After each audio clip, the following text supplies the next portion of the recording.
Hello everyone, welcome to my YouTube channel science with Rishu. हम लोगों ने ये टॉपिक पढ़ लिए हैं।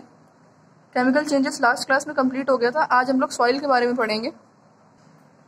एनसीईआरटी का चैप्टर नंबर 9 है सॉइल। सॉइल का बेसिकली काम क्या होता है? किसी भी पेड़ की रूट को सपोर्ट देना। कुछ काम यहाँ पर लिखे हैं, जैसे कि सपोर्ट देना। कोई एक पेड़ है, उसको अगर है तो इसकी जो रूट्स होंगी, इसको सपोर्ट देने का काम जो होता है वो रूट्स का होता है। और जो यहाँ पर पानी होगा, जो इस पेड़ को ग्रो करने के लिए जो पानी की जरूरत होगी और उसमें जो न्यूट्रिएंट होंगे, वो इस रूट्स के थ्रू ही अंदर जाते हैं, यही एब्जॉर्ब करती हैं, तभी सॉइल के माध्यम से ये ऊपर जाता है। ठीक है। और ये भी होता है, जैसे हम लोग जानते हैं कि सॉइल में क्या होता है, काफी सारे छोटे छोटे ऑर्गेनिज्म वगैरह रहते हैं, कीड़े मकोड़े। तो क्या हो जाएगा, सॉइल का कुछ काम हो गया, जैसे सपोर्ट करना रूट को, वाटर एंड न्यूट्रिएंट पेड़ को पहुंचाना, और एनिमल का शेल्टर होना। जो छोटे छोटे ऑर्गेनिज्म है उनका शेल्टर भी बनती है सॉइल। सॉइल प्रोफाइल क्या होता है?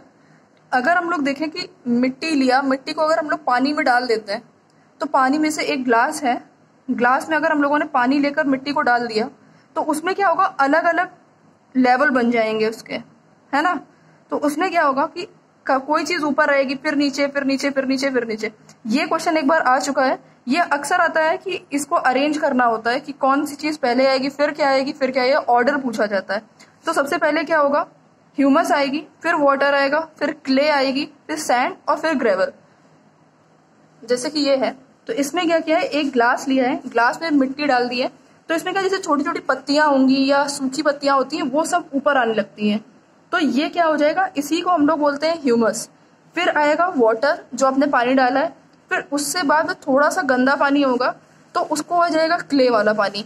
फिर सैंड आएगी, थोड़ी सी क्ले से ज्यादा भारी होती है, वो बड़े उसके पार्टिकल्स होते हैं, तो वो सैंड हो जाएगी।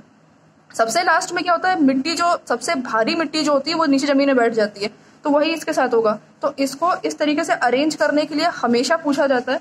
तो किस तरीके से याद करेंगे इसको? एक तो हो गया ह्यूमस, पता ही चल जाएगा क्योंकि पत्तियां सबसे ऊपर रहेंगी। उसके बाद पानी, फिर CSG करके याद कर लो। तो इसमें क्या हो जाएगा, क्ले, सैंड और ग्रेवल, CSG करके ये याद हो जाएगा। तो ये प्रोफाइल आपको याद हो जाएगी क्योंकि ये इंपॉर्टेंट है काफी ज्यादा। अभी जैसे ये जमीन है, ये जमीन है, तो जमीन के जो नीचे होता है, काफी नीचे तक मिट्टी होती है ना, फिर कहीं जाकर पानी निकलता है। तो मिट्टी में क्या हो जाता है, अगर हम लोगों ने, जैसे ये पूरी जमीन थी, इसको अगर हम लोगों ने सिर्फ इतना पार्ट ले लिया इस तरीके से, ठीक है, इस तरीके से अगर हम लोगों ने पार्ट ले लिया इसमें, तो क्या, अगर यहाँ से खोदना शुरू किया और यहाँ तक गए, तो इसमें क्या होगा, हमें हर लेवल पर अलग अलग चीज मिलेगी। तो जैसे ये बोला वर्टिकल सेक्शन हो गया ना, इसका वर्टिकल सेक्शन को हम लोग बोलते हैं सॉइल प्रोफाइल। ये जो अभी ऊपर आई थी ना, इसी तरीके से अंदर भी होगा पूरा। उसमें क्या हो जाएगा, जैसे हर लेयर में अलग कुछ कलर होगा। अब जैसे अगर सारी चीजें सेम हो जाएंगी तो समझ नहीं आएगा, तो क्या हो जाएगा, डिफरेंट कलर होगी, डिफरेंट डेप्थ होगी, कुछ नीचे जाने पर ही वो चीज मिलेगी, कुछ क्या होगा कि केमिकल कंपोजिशन भी उसका डिफरेंट होगा। तो इसी को हम लोग क्या बोलेंगे, हॉरिजन बोलते हैं। इसी को जो अलग अलग डेप्थ हो रही है, अलग अलग कलर हो रहा है, अलग केमिकल कंपोजिशन हो रहा है, तो इसको हम लोग बोलते हैं हॉरिजन। हॉरिजन के बेसिस पर हम लोग इसको डिवाइड करते हैं। तो इसका डिवीजन देखते हैं क्या क्या होता है। जब इधर से खोदना शुरू किया, सबसे पहले आएगी ए हॉरिजन। ए हॉरिजन में क्या हो जाएगा, ह्यूमस होगी, सबसे अपर मोस्ट होती है, सबसे ऊपर जो मिलेगी वो ह्यूमस मिलती है। और उसमें क्या, ए हॉरिजन मिलती है जिसमें ह्यूमस होती है। और ये क्या होगी, ये थोड़ी सी सॉफ्ट होती है मिट्टी। और इसमें जैसे हम लोगों ने सबसे ऊपर वाली देखते हैं, पानी डालते हैं तो क्या होता है कि पूरा वो एब्जॉर्ब कर जाती है, सोख जाता है पूरा पानी उसमें। तो ये क्या हो जाएगा, इसमें वाटर होल्डिंग कैपेसिटी भी होगी। तो इसको क्या हो गया, ये हमारी हो जाती है, इसको हम लोग टॉप सॉइल भी बोलते हैं। फिर इसके जस्ट नीचे से ABCD होती है ना, इसी तरीके से अरेंज कर दो कि ABCD। तो D को तो अलग। अभी यह क्या होगा कि B हॉरिजन पे जब आते हैं, तो B हॉरिजन में क्या होगा, सबसे ऊपर वाली जो मिट्टी होती है वो ज्यादा फर्टाइल होती है, उसके नीचे वाली से थोड़ा कम फर्टाइल होगी। तो यहाँ पर क्या होगा, क्योंकि बताया हुआ है कि ह्यूमस सबसे ज्यादा फर्टाइल होती है, तो इसमें क्या हो जाएगा कि फर्टिलिटी जो हो जाएगी इसकी, मतलब ह्यूमस जो हो जाएगा यहाँ पर कम हो जाएगा। और क्या होगा कि ये इसके कंपैरिजन में थोड़ी हार्ड हो जाएगी। उसके बाद आएंगे हम लोग C हॉरिजन में। यहाँ पर क्या होगा, थोड़े से बड़े पत्थर मिलने लग जाएंगे। अभी यहाँ पर क्या था, वो एकदम सॉफ्ट थी, इसमें थोड़ा सा बड़ा था, यहाँ पर थोड़े से और यहाँ पर पत्थर आने लग जाएंगे। इसमें क्या हो जाएगा, इसमें छोटे छोटे पत्थर और क्रैक्स टाइप के होने लग जाएंगे। लेकिन सबसे जो आखिरी वाले में आएंगे जहां पर सिर्फ और सिर्फ पत्थर होंगे, तो इसको हम लोग बोलते हैं बेड रॉक। ये लास्ट हो जाती है यहाँ पर, ये बेड रॉक बोली जाती है। इसको मतलब खोदना जो होता है ये हार्ड होती है काफी, तो हार्ड टू डिग हो जाती है, इतनी जल्दी खोदी नहीं जा सकती है। वही चीज यहाँ पर पूरे नोट्स में लिखी हुई है कि ए हॉरिजन क्या थी, सबसे पहले अपर मोस्ट। इसमें एक एक पॉइंट पूछा हुआ है क्वेश्चन कि सबसे यही पूछा गया था कि अपर मोस्ट कौन सी होती है, रिच इन ह्यूमस कौन सी होती है, मिनरल्स में रिच कौन सी होती है। तो इसमें क्या हो जाएगा, ये अपर मोस्ट होगी, रिच इन ह्यूमस हो जाएगी और मिनरल्स हो जाएंगे। सॉफ्ट होती है, पोरस, पोरस का मतलब हो गया कि पानी अगर आप डाल रहे हो तो वो पानी नीचे चला जाएगा। रिटेन वाटर, रिटेन वाटर का मतलब हो जाएगा कि पानी होल्डिंग कैपेसिटी कितनी देर में वो तक अपने पास रख रही है पानी, ये हो जाएगा। इसको हम लोग एक नाम देते हैं। ये क्वेश्चन पूछा गया है, ये पूछा हुआ क्वेश्चन है कि टॉप सॉइल किसको बोलते हैं। तो टॉप सॉइल, क्योंकि ये तो थोड़ा इजी हो जाएगा कि ए हॉरिजन कहाँ पर होती है, लेकिन ये इस तरीके से पूछ लेते हैं कि टॉप सॉइल कौन सी होती है, तो टॉप सॉइल ए हॉरिजन को ही बोलते हैं। फिर हम लोग आते हैं बी हॉरिजन पे, तो इसमें क्या होता है, थोड़ा सा इससे कंपैरिजन में थोड़े से कम होगा ह्यूमस और ये थोड़ी हार्ड हो जाएगी। फिर आते हैं हम लोग सी हॉरिजन पे, इसमें बताया कि इसमें रॉक आने लग जाएंगे, लेकिन जो डी हॉरिजन होती है, डी हॉरिजन नहीं है, उसको बेड रॉक भी बोलते हैं। तो ये क्या होता है, इसमें बड़े बड़े पत्थर आने लग जाते हैं काफी, तो इसमें क्या हो जाएगा, ये हार्ड हो जाएगी काफी ज्यादा। अब अगर हम लोग ये बात करें कि सॉइल बनती किस तरीके से है, तो सॉइल का बनना जो हो जाता है, इसका प्रोसेस क्या होता है, वेदरिंग। वेदरिंग का मतलब क्या हो जाता है, जैसे ये बड़े बड़े रॉक होते हैं ना, इसी का ये गर्मी और पानी, इन सब चीजों से क्या होता है, धीरे धीरे करके चटकना स्टार्ट हो जाते हैं। ये जब चिटक चिटक के क्या हो जाते हैं, ये छोटे छोटे पार्ट्स में टूट जाते हैं। तो इसका क्या हो जाएगा, ये छोटे पार्ट में जब टूट गया तो इसको बोलते हैं हम लोग वेदरिंग ऑफ रॉक। इसी से बनता है सॉइल।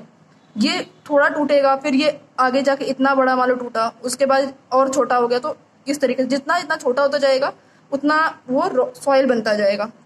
तो सॉइल होता क्या है, अब यही हुई कि वेदरिंग ऑफ रॉक और प्लस ह्यूमस। ह्यूमस का मतलब यही पेड़ पौधे जो होते हैं, इसको ये जो सड़ जाते हैं इसको बोलते हैं ह्यूमस। तो वही है कि इसमें जैसे जितना बड़ा वो टूट रहा है इस हिसाब से बना, तो क्या बनेगा, rock particle plus humus is equal to soil. इसी तरीके से सॉइल बनती है। अब क्या होगा कि कुछ बड़ा रह गया, कुछ बहुत ही महीन हो गया, तो उस हिसाब से काफी ज्यादा टाइप्स हो जाते हैं सॉइल के। अब हम लोगों ने ये वही बोला कि इसमें पार्टिकल ऑफ वेरियस साइज के हिसाब से हम लोग देख रहे हैं कि सॉइल कितने टाइप की होती है। तो हमारे टाइप हो जाते हैं 3, सैंडी, क्लेई, लोमी, 3 टाइप की हो जाती है। तो सबसे पहले बात करेंगे सैंडी की। सैंडी में क्या हो गया कि इसमें जो पार्टिकल्स थे, वेदरिंग ऑफ जो रॉक हो रही है उससे जो बन रहा है, उसके जो पार्टिकल्स है वो थोड़े से ज्यादा बड़े होंगे क्लेई के हिसाब से। इसमें जब थोड़े से पार्टिकल ज्यादा बड़े होंगे, इसमें क्या हो जाएगा, इसमें बहुत ही छोटे छोटे एकदम महीन पार्टिकल होते हैं। इसमें क्या हो जाता है, ये दोनों बराबर हो जाते हैं, मतलब जितने बड़े पार्टिकल्स होंगे उतने ही छोटे पार्टिकल्स होंगे, वो दोनों बराबर होंगे। ठीक है, मतलब ठीक है। उसके बाद क्या होगा, अगर बड़े पार्टिकल्स ज्यादा है, अगर कोई चीज इतनी बड़ी बड़ी रखी हुई है तो उसमें एयर, इस जो खाली स्पेस है उसमें एयर आ जाएगी, तो इसमें क्या हो जाएगा, वेल एरिएटेड हो जाता है ये। दूसरी चीज, अब जब एयर ज्यादा है तो इसमें क्या हो जाएगा, जब इस स्पेस में ज्यादा है तो यहाँ से पानी आसानी से निकल जाएगा पूरा, अब पानी यहाँ रुकेगा ही नहीं, ये हो जाएगा। तो इसकी होल्डिंग जो होती है, वाटर होल्डिंग कैपेसिटी होती है, वो अच्छी नहीं होती है, ज्यादा अच्छी नहीं होती है। फिर आते हैं इसके वेट पर, इसमें एयर ज्यादा हो रही तो ये लाइट हो जाएगी, ठीक है, और जल्दी सूख भी जाएगी। उसके बाद आते हैं क्लेई पे। क्लेई पे क्या हो जाएगा, इसके पार्टिकल्स होते हैं छोटे छोटे छोटे छोटे से होते हैं, तो ये सब पास पास ही होंगे। जब पास पास है एकदम, ये इस तरीके से घुसे हुए हैं, तो इसमें एयर नहीं होगी, तो ये लेस एरिएटेड हो जाएंगे। और अगर एयर नहीं है तो पानी इससे निकल के जाएगा नहीं कहीं पर भी, तो ये क्या हो जाएगा, इसकी वाटर होल्डिंग कैपेसिटी ज्यादा होती है। ये क्वेश्चन आया हुआ है कि वाटर होल्डिंग कैपेसिटी किसकी ज्यादा होती है, तो वो आपकी हो जाती है क्लेई सॉइल की। ये हैवी हो जाती है वेट में। फिर आते हैं लोमी सॉइल पे। सबसे बेस्ट सॉइल किसको बोलते हैं, लोमी सॉइल को। इसमें क्या होता है कि बड़े जितने होंगे उतने ही छोटे होंगे, मतलब ऐसा जरूरी नहीं है, लेकिन ये होगा, कोई गिन के तो रखेगा नहीं ना इसमें। तो इसमें क्या होता है कि ये पार्टिकल जो होते हैं वो बराबर हो जाते हैं। तो इसमें क्या हो गया, सैंड, क्ले और सिल्ट। सिल्ट क्या चीज होती है, जो हमारी रिवर्स होती हैं, रिवर्स जब आती हैं ऊपर से तो वो कुछ ना कुछ लेकर आती हैं साथ में, तो वो जो लेकर आ रही है उसी को हम लोग सिल्ट बोलते हैं। ठीक है, तो ये क्या होगा, सैंड हो गया, क्ले हो गई और सिल्ट मिला के हो गया, तो रिवर बेड से लेकर आती है। इसमें क्या होता है कि इसमें ह्यूमस भी होती है, और इसकी जो वाटर होल्डिंग कैपेसिटी है ना तो बहुत ज़्यादा है कि दलदल हो जाए और ना तो इतनी कम है कि तुरंत सूख जाए। तो इसकी वाटर होल्डिंग कैपेसिटी भी होती है एकदम प्रॉपर होती है, जिस तरीके से पेड़ उगने के लिए चाहिए होती है, तो वो सबसे अच्छी होती है। यहाँ पर एक क्वेश्चन है जो कि आया हुआ है कि बेस्ट टॉप सॉइल कौन सी होती है प्लांट ग्रो करने के लिए। तो अभी बताया इसमें कि प्लांट ग्रो करने के लिए क्या होगा, आपको वो चाहिए होगा कि पानी इतना भरे भी नहीं कि सड़ जाए, तो ये क्या हो जाएगी, लोमी सॉइल। ठीक है, ये क्वेश्चन इंपॉर्टेंट है कि कौन सी सॉइल होती है। तो बेस्ट टॉप सॉइल जो कि ए हॉरिजन थी, कौन सी होती है, लोमी सॉइल होती है। फिर आते हैं हम लोग पर लोकेशन ऑफ वाटर। पर लोकेशन का मतलब क्या हुआ कि ये मान लीजिए गमला है या कुछ भी है, ठीक है, इसमें आपने पानी डाला, वाटर डाला यहाँ से, और इसमें पूरी मिट्टी भरी हुई है। तो पर लोकेशन का मतलब क्या है कि अगर यहाँ क्योंकि छेद वेद कर देते हैं ना कुछ भी, तो ये ऐसे करा, ये पानी डाला, तो ये कितनी देर में पानी ये पूरा एब्जॉर्ब हो जाएगा, इसमें भरा नहीं रहेगा, मतलब अंदर एब्जॉर्ब हो जाएगा, कितना टाइम लेगा वो।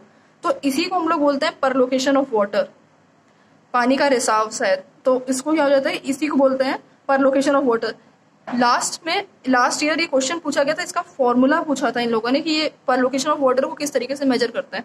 तो यहाँ पर क्या हो जाएगा, पर लोकेशन वाटर क्या है, ml में होगी, मिलीलीटर, लीटर, किसी भी चीज में, और यहाँ पर हम लोगों ने ले लिया है कितनी देर में हो रहा है, तो टाइम की यूनिट हो गई मिनट। तो पर लोकेशन ऑफ रेट क्या हो गया, ml पर मिनट। क्या है, अमाउंट ऑफ वाटर, कितना पानी जा रहा है, और पर लोकेशन टाइम कितनी देर में जा रहा है, तो यही हो जाएगा आपका ml पर मिनट। ये फॉर्मूला सीधा सीधा पूछा गया था कि पर लोकेशन ऑफ रेट का फॉर्मूला क्या होता है, तो ये आ जाएगा। उसके बाद आते हैं सॉइल एंड क्रॉप्स की। अगर हम लोग बात करें तो सॉइल क्या होती है, किस किस चीज से अफेक्ट होगी, सबसे पहले आई विंड पे, रेनफॉल पे और टेम्परेचर पे। विंड की अगर बात करें तो जैसे काफी आंधी आएगी तो ये आपकी सॉइल है। जो इसकी टॉप लेयर है, अगर बार बार हवा आ रही है, ये हवा चल रही है, तो ये क्या करेगी, ऊपर वाली जो लेयर है, जो सबसे ऊपर टॉप सॉइल थी, उसको उड़ाकर किसी और जगह लेकर चली जाएगी। तो यहाँ की जो लैंड है वो क्या हो जाएगी, वो बंजर हो जाएगी। दूसरी चीज आ गई रेनफॉल। अगर मान लो इसी में हमारी रेन हो रही है काफी ज्यादा, तो रेन में क्या हो जाएगा, फिर से ये पानी के साथ बह जाएगी, जैसे एयर के साथ जा रही थी वैसे पानी के साथ चली जाएगी, तो वही क्या हो जाएगा, सॉइल को हार्म होगी। और टेम्परेचर की भी बात ये होती है, अगर केवल धूप ही धूप पड़ रही है तो भी पानी अगर मिल नहीं रहा है इसमें, तो भी ये सॉइल बेकार हो जाएगी। तो सॉइल इफेक्ट किस किस चीज से होती है, विंड से, रेनफॉल से और टेम्परेचर से। इससे क्वेश्चन कई बार पूछा गया है, इसको एकदम रट लो ये चीज कि क्या किस चीज में कौन सी क्रॉप होगी, सबसे इंपॉर्टेंट है ये। तो इसमें क्या होता है, जैसे क्ले और लोमी सॉइल है, लोमी सॉइल का क्या था कि वाटर होल्डिंग कैपेसिटी इनकी अच्छी थी, ये नहीं था कि खराब हो, मतलब सड़ जाए पेड़, इस तरीके से कुछ भी नहीं है। तो इसमें क्या हो जाएगा, आपका गेहूं और चना, वीट एंड ग्राम इसमें काम आता है। फिर आते हैं हम लोग क्ले की अगर बात करें, तो इसमें क्या, क्ले में क्या था कि वो पानी जो होता है वो काफी देर तक होल्ड कर सकता है। तो जो धान होता है उसमें तो हम लोग को पानी की बहुत ही ज्यादा जरूरत होती है, तो क्ले के लिए हो जाएगा पैडी, धान, क्योंकि पानी की इसको काफी जरूरत होती है। तो ये क्ले सॉइल होती है, पानी होल्ड करती है काफी ज्यादा। फिर आते हैं लोमी पर। लोमी में क्या हो जाता है, लेंटिल्स और पल्स। ये क्वेश्चन आया है, डायरेक्ट क्वेश्चन पूछा हुआ है ये कि लेंटिल्स के लिए कौन सी अच्छी होती है, इसको मसूर बोलते हैं हिंदी में, ठीक है। तो और पल्स, दाल जितनी भी होती है उनके लिए लोमी सॉइल। और कॉटन के लिए क्या हो जाता है, सैंड और लोम। इसमें क्या ज्यादा पानी की जरूरत नहीं होती है कॉटन के लिए, तो सैंड या फिर लोमी सॉइल, सैंडी है ये, सैंडी सॉइल या फिर लोमी सॉइल, इन दोनों को जो मिला के कर दिया जाता है तो कॉटन की फसल जो होती है काफी अच्छी हो जाती है। यहाँ से हमारा सॉइल चैप्टर पूरा कंप्लीट हो रहा है। ये जितना भी मैंने पढ़ाया उसका एक एक पॉइंट काफी ज्यादा इंपॉर्टेंट है। तो आपको अगर कुछ नहीं समझ आया तो आप मुझे कमेंट में बता दीजिएगा, मैं फिर से बता दूंगी। और अगर आपको ये वीडियो अच्छा लगा है तो please like and share and subscribe to my channel. Thank you.